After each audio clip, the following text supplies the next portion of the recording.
Hey guys, Youngblood with you, and in today's journey through the star map, we're stopping off in a pretty cool system known as Oso.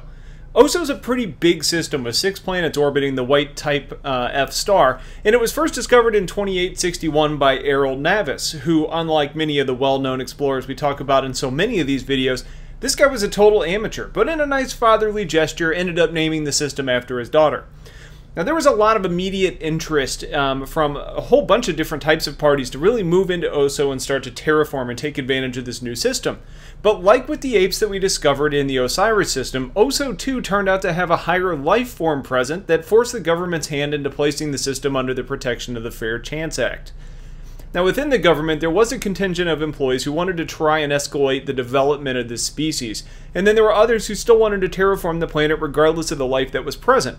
But thanks to the stubborn folks who remained committed to that Fair Chance Act, nothing ended up being done here, and the military ended up keeping a permanent contingent of soldiers here to end up trying to protect this system. So while official business doesn't get to do much in this system, black market traders still like to find their way into Oso to conduct business. The first planet in orbit is Oso 1, and is another of the strangely tidally locked planets. However, unlike the relatively peaceful difference between night and dark on Horus, on Oso 1 you have the light side, which is completely covered in a sea of lava, and on the dark side it's just way too cold for people, and it's covered in this weird black iron surface. Now, they do say that you could technically land on the dark side of the planet with the proper equipment and protection, but man, I gotta be honest with you, it seems pretty risky for iron. Now, that might be worthwhile later on and just jotting it down in your memory in case the price of iron ever increases drastically, but initially I say the planet's probably not worth your time. Oso 2 is where the action is at in this system, and the planet has a very high gravity level, and this place has become well known for hosting one of the higher level of species ever discovered by the UEE that's not quite considered to be highly intelligent, and that's going to be the Osoians. Now, if you remember that name, you're probably thinking back to my video on the Hades system, where the xi'an had a full ship of them that was headed to slaughter, as the xi'an like to eat these little critters, and these multi-limbed creatures ended up breaking free and killing the entire crew of that xi'an space freighter. So yeah, those are the guys that are on this planet, and we get a bit more information regarding how they communicate through like flashing colors on their skin. Now, humans are trying to figure out a way to communicate with these guys, but however, they're just with the Fair Chance Act that's in place, it's very limited number of interactions that we have available to really test out these communication skills. So outside of the Osoians, there's also a lot of really other unique creatures that you can't find anywhere else in the universe, at least that we've found, and we're trying to find ways to study them. But the only way we can do that right now under the Fair Chance Act is from a space platform far off in the distance, while under heavy supervision. So the amount of research being done is actually fairly limited. The other planets in this system are quite a bit less interesting. Oso 3, which is a gas giant, began as a rogue planet that ended up falling into the rotation around the white star.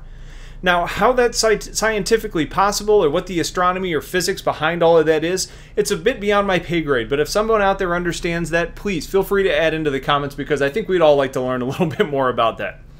Oso 3 is primarily white and green based on the silica cloud layers that are in the atmosphere, and other than that, it doesn't really provide much of interest, with the exception of potentially helping to prove a theory that having a large gravitational object in near proximity to a terrestrial planet can lead to more opportunities for life to develop by protecting it from impacts.